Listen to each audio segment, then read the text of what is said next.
কোজাগরী লক্ষ্মী পুজো তো কবেই চলে গেছে, কিন্তু কি করব সেটা তো করার উপায় নেই। তাই মাঘী পূর্ণিমাতে শুভক্ষণে আজ বাড়িতে লক্ষ্মী পুজোটা করেই নিলাম। তাহলে জয় মা লক্ষ্মী বলে আজকের ব্লগটা শুরু করে দিই। আজকে হলো মাঘী পূর্ণিমা, আর মাঘী পূর্ণিমার লক্ষ্মী পুজোটা আমরা প্রত্যেকবারই করি। কোজাগরীটা না আমাদের করা হয় না, ব্যস্ততার কারণে বাড়িতে কেউ থাকে না, দোকানে থাকে সবাই, আর বাবাও পুজো করতে বেরোয়, সেই কারণে হয়ে ওঠে না। তেমনভাবে তো করবো না, ছোটোখাটোভাবেই করছি। তার জন্য এখানে বাজার নিয়ে এসে চলে এসেছে। এখন মা লক্ষ্মীর আসনটা পরিষ্কার করে মা লক্ষ্মীকে শাড়ি পরাবো, স্নান করাবো। আমার স্নান হয়ে গেছে, সকালে রান্নাবান্না করা হয়ে গেছে, কারণ আমি না খেয়ে আছি, বাবারও তো খাবে, তো সেই কারণে ননিকেও স্কুল থেকে নিয়ে এসে গেছি অনেকক্ষণ। পুজোর সব কিছু জোগাড়জান্তি করছি। বাবা পুজোটা করবো, একটু বেলাবেলাই পুজো করবো, বেশি সন্ধ্যায় করবো না, কারণ বাবার আবার আরেক জায়গায় পুজো আছে, সেখানে বাবা যাবে এখানে হয়ে গেলে। লক্ষ্মী পুজো আবার বাড়িতে আলপনা না দিলে চলে? ননির পাপা প্রায় সময় আমাদের দোকান থেকে আলপনা স্টিকার এনে দেয় আমাকে লাগানোর জন্য, কারণ আমার সময় হয়ে ওঠে না, ননি যা দুরন্ত। তো আজকে হঠাৎই মন চাইলো যে না, নিজে থেকেই আজকে একটু আলপনাটা দিই। আলপনাটা কেমন হচ্ছে সেটা তোমাদেরকে একদম শেষে দেখাচ্ছি। আলপনাটা হয়ে গেছে, এখানে গেটের সামনে আলপনা সবে দিলাম, তারপরে দিয়েছি এই জায়গাটাতে, এখনো শুকোয়নি, ফ্যান চলছে না তো।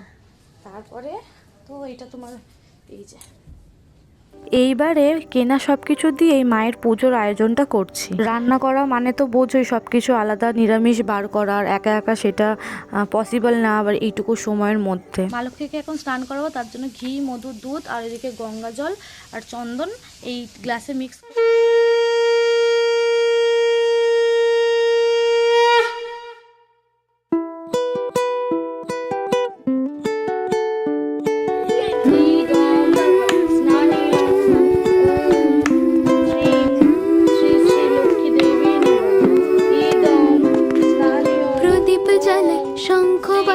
ভক্তি ভরা মনে ঘরে সোমা লক্ষ্মী বসো গো আসনে, প্রদীপ জ্বালাই শঙ্খ বাজাই ভক্তি ভরা মনে, ঘরে সোমা লক্ষ্মী বসো গো আসনে। মা লক্ষ্মীকে এই শাড়িটা আমি পরাবো, দোকান থেকে আজকে সকালবেলা নিয়ে এসেছি। পান দিলাম, সুপারি দিলাম, দিলাম যে আলপনা, ফলমূল দিলাম, মগম দিলাম যে ধূপধুনা। পান দিলাম, সুপারি দিলাম, দিলাম যে আলপনা, ফলমূল দিলাম, মগম দিলাম যে ধূপধুনা। এখানে 5 রকম ফল কাটা হয়ে গেছে, এখন সবকিছু দিয়ে নৈবেদ্যটা সাজাচ্ছি। আর এখানে ননির বাবা গান বাজিয়ে দিয়েছে, বলছে গান শুনে শুনে মা লক্ষ্মীর কাজ করো।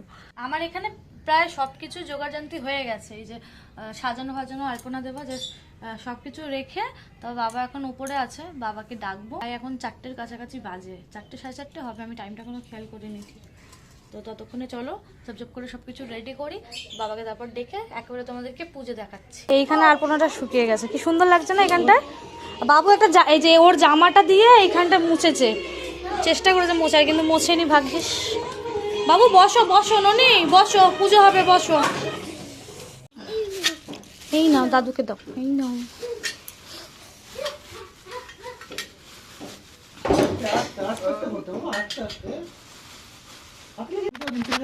নাম তো করবো, বসো।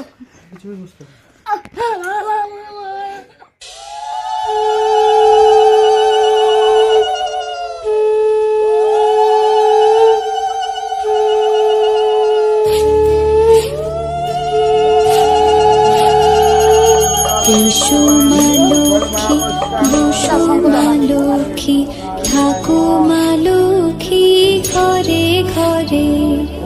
এসো মা লক্ষ্মী, বসো মা লক্ষ্মী, থাকো মা লক্ষ্মী ঘরে ঘরে। গাছে থাকা ফুল ফলার মাঠে সোনার ধান, ও মা গাছে থাকা ফুল ফলার মাঠে সোনার ধান।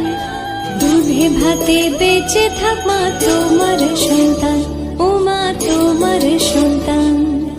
এসো মা লক্ষ্মী, বসো মা লক্ষ্মী, এসো মা লক্ষ্মী।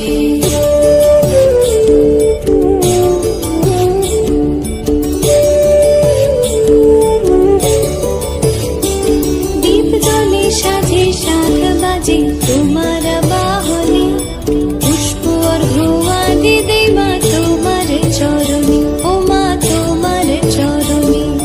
যে বানারে পূজে তোমায় যে বাজন স্বরে, যে বানারে পূজে তোমায় যে বাজন স্বরে, তুমি মাতার মনোবাঞ্ছা দাও পূর্ণ করে। পুজো আমাদের কমপ্লিট। এখন শুধুমাত্র বাবা পাঁচালিটা 2 পেজ পড়ে দেবে, দেন আমি পুরো পাঁচালিটা পড়ে নেবো। পড়া হয়ে গেলে আমাদের পুজো সম্পন্ন হবে। অন্নবিচ্ছিন্নকায় বলহীন দেহ, ক্ষুধাকষ্টে আত্মহত্যা করিতেছে কহ, অতি প্রিয় প্রাণাধিক পুত্রকন্যাগণে করিতেছে প্রান্তাগণ্যের কারণে।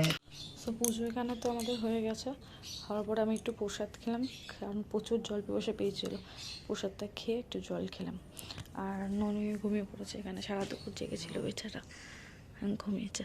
তো ব্লগ আজকে এখানেই শেষ করছি। হ্যাঁ, ব্লগটা অনেকটাই ছোট হয়েছে জানি, কিছু করার নেই। আসলে ব্যাপারটা হলো লক্ষ্মী পুজোর ব্লগ করছি, তো লক্ষ্মী ঠাকুরের সব কিছু তোমাদেরকে দেখালাম। আর অনেকেই বড় ব্লগ পছন্দ করে না, তার জন্য মাঝে মাঝে ভাবছি ছোটোখাটো ব্লগও দেবো। সো যাই হোক, ব্লগটা যদি তোমাদের ভালো লাগে অবশ্যই কিন্তু লাইক করে দেবে। আর চ্যানেলে যদি নতুন হয় অবশ্যই কিন্তু সাবস্ক্রাইব করে যাবে, ফ্যামিলির মেম্বার হতে হবে। তো যাই হোক, আজকের জন্য এইটুকুই। দেখা হচ্ছে নেক্সট ব্লগে। ততক্ষণ সকলের জন্য বাই বাই।